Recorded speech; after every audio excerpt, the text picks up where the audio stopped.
When it comes to late planting decisions on the farm, that's one of the toughest things. We've run into it ourselves too. Before we'd put a lot of tile on our farm, we had many years where we were planting in late June, even some in early July, and you have to weigh out, hey, crop insurance says this is my last plant date, then my insurance goes down for all these remaining days, and boy, I was to the end, and literally we in some cases continued on, planted the crop even though we had no insurance coverage, just because we wanted to get something in the ground. And that's, I guess, we wanted to talk about a little bit today, is some of these considerations, some of the things you need to think about when you're planting late on your farm. Well, it's different for every farm. Everybody's got different considerations. Maybe you have livestock and you say, you know what, I'm going to plant corn late because I'm going to chop it for silage.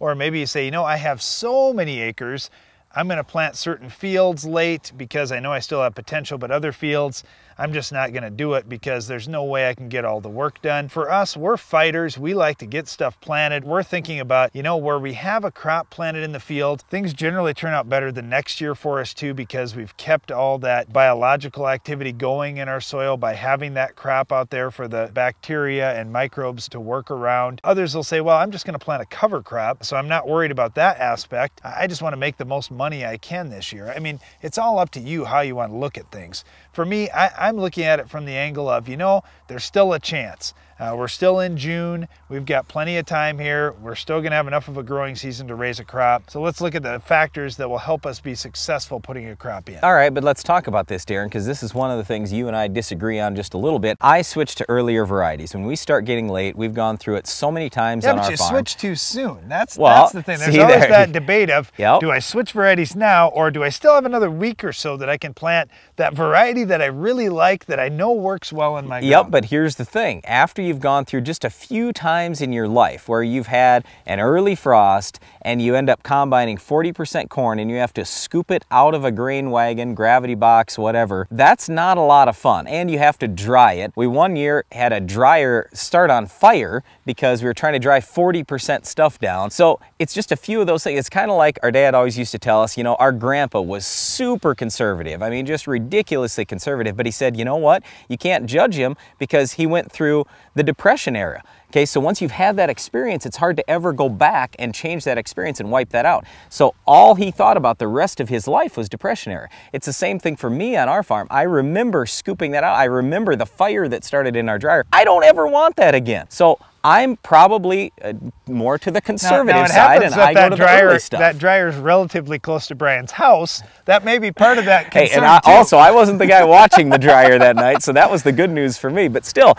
I mean, it's just one of these things where, you know, everybody's going to have a little different opinion. Yes, I switched to earlier stuff. So whether it's corn, it's soybeans, whatever, I want to go to earlier day crop sooner than Darren would. Well, okay, here's the other side of it. It's not just the date that you make that change and you say, all right, June 10th is my cutoff. I'll plant a full season soybean up to June 10th, and then I'll switch to something earlier. Our disagreement is a little bit deeper than that, because when Brian switches to early, he goes way earlier. And I think there's a gap there. Now, in different parts of the country, this discussion could change, because if you're talking about indeterminate soybeans versus determinate soybeans, that's a little different discussion. But where we're talking about really short season soybeans to begin with, our full season crop here is an early group 2. For me, I don't ever want to switch more than one full maturity group away from what my ideal is. So if I'm planting May 15th and I say, okay, I'm still in the optimum planting window, I'm going to plant a 2.3 maturity as full season for our farm, great. If I get a month later, I'm going to drop down to a 1.3 on the earliest side. Now, here's where but a month later, I don't have any issue with that. I'm in total agreement, 1.3. But the problem is 2 months later. So when we've planted in early July, I'm going 00. Even in late June, I'm going 0. In mid-June, yeah, I'm probably going early group 1. And that 1st of June to the 5th of June, I'm still pretty comfortable planting a late group 1 to an early group 2. So that's kind of how we move things on our farm. I agree. If you're just a month later, probably one maturity group is fine. But when you're a month and a half to almost 2 months later, I think you got to go down 2 maturity groups. All right, now when we're talking about corn here, it's a little bit different discussion too. We need to accumulate heat units with the corn. With our early maturing soybeans, they're going to mature based on the day length shortening. So we start planting in July. I mean, those beans soybeans barely get up and they're already starting to flower and go into the reproductive stages. With our corn, we've got a lot of heat units we have to accumulate before we can get to those reproductive stages. And like Brandon was talking about, 40% moisture corn, yeah, if we plant a full season corn in mid-June, we're going to be in trouble because we're going to get our first frost normally in late September, early October, and we're going to be in trouble. So what we've typically done is gone to shorter season crops, soybeans in particular. So we abandon corn once we get into,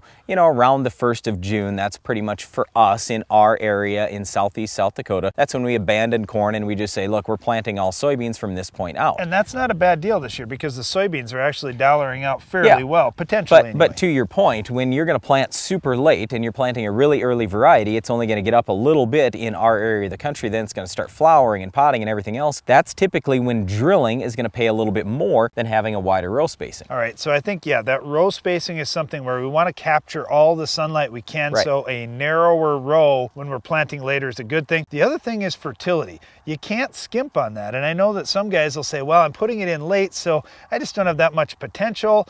Okay, that may be true. Maybe you don't have 200 bushel corn potential, but on your soybeans, planting them in early June, you really haven't given up much at all in yield potential. You need to be putting a full dose of fertilizer out there. You have to be realistic with your yield goals, but don't say, well, I'm only going to put half the fertilizer out there. Then you will only get half the crop. It's not just the fertility, it's everything all season long, because a lot of times guys will plant stuff a little late. They plant their beans mid-June, and then they say, well, you know, I just scabbed the crop in, so I'm not that worried about weed control or bug control or disease control. And then, yeah, they really do have a disaster and they end up with 25 bushel beans. You still have to continue to look at return on investment with each individual thing you do. When Roundup costs $3, $4 an acre, I mean, you only have to kill a few weeds and you were able to pay for that. When a full dose of insecticide for soybean aphids is $2 an acre, you don't have to have many bugs out there, even with late planted beans, to make that pay. Same thing with disease. I mean, if you end up with a wet summer, I mean, why do you think you're planting late? It's because it's wet. You probably have root infection right away, and you probably have leaf diseases happening later in the season as well. So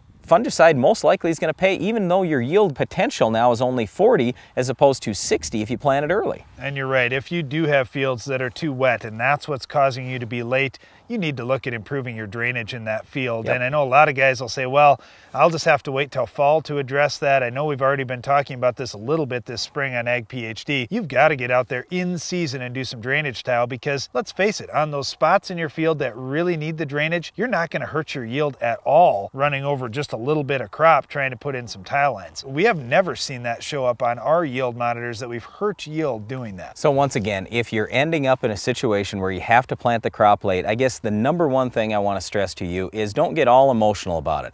Just make it a business decision. Once emotion enters in, then you start making bad decisions. So just take your time, step back, take a deep breath. It's not the end of the world. In most cases, you still have some potential to make some money on your farm. Just take your time and do the right thing for your operation. Check with some other farmers, check with some other agronomists, see what's worked in your area.